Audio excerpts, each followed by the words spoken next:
Welcome to Motivational Repo. Okay, let's jump right in with a question that might sound simple, but it's actually kind of deep.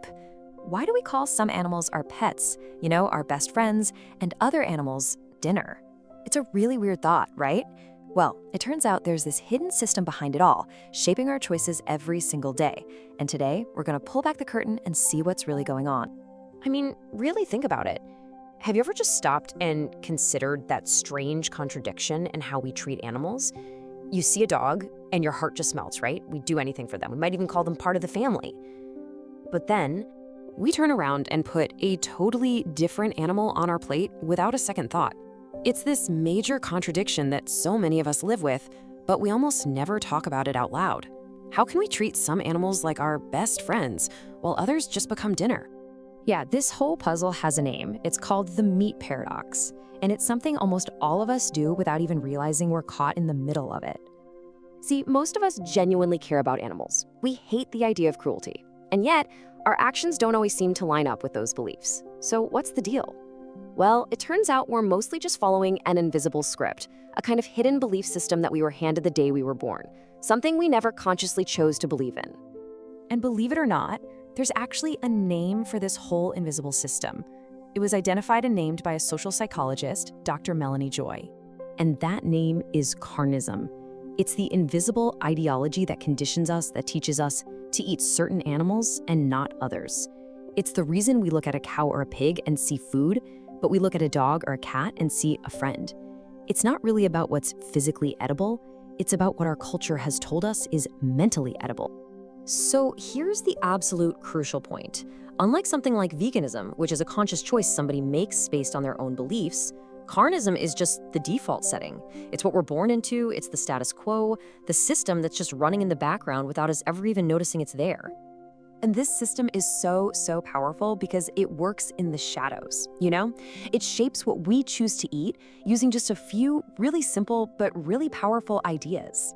So, researchers have dug into this, and they found that almost all the reasons people give for eating meat fall into 4 big categories. They call them the 4 Ns. The first one, and maybe the most powerful, is that eating meat is just normal. We think it's normal because, well, everybody around us is doing it. It's on every menu, it's at every holiday dinner, it's just the standard, so we rarely ever stop to question. Okay, the second N is that it's natural. This is the one where we're told that humans are at the top of the food chain, right? That we evolved to be meat eaters. It's just presented as a basic fact of biology. And number 3, we're taught that it's necessary. I mean, how many of us grew up hearing you have to eat meat to get your protein, to get iron, to be strong and healthy? The belief is that if we didn't eat it, we'd actually be unhealthy. And the 4th and final N is simply that it's nice. This one's pretty straightforward. For a lot of people, meat just tastes good. And that pleasure becomes its own justification for eating it. Now, get this. What's so wild is how these 4 little ideas are basically enough to keep this entire global system running. When you look at the studies, it's just mind-blowing. When people are asked why they eat meat, a massive 83 to 91% of all their answers, they fall right into one of these 4 categories. But why do our brains even need these excuses in the first place? Well, it all boils down to this really uncomfortable feeling, this mental static that we get, and psychologists have a specific name for it. See, our brains absolutely hate conflict. They hate it when our actions and our beliefs don't line up.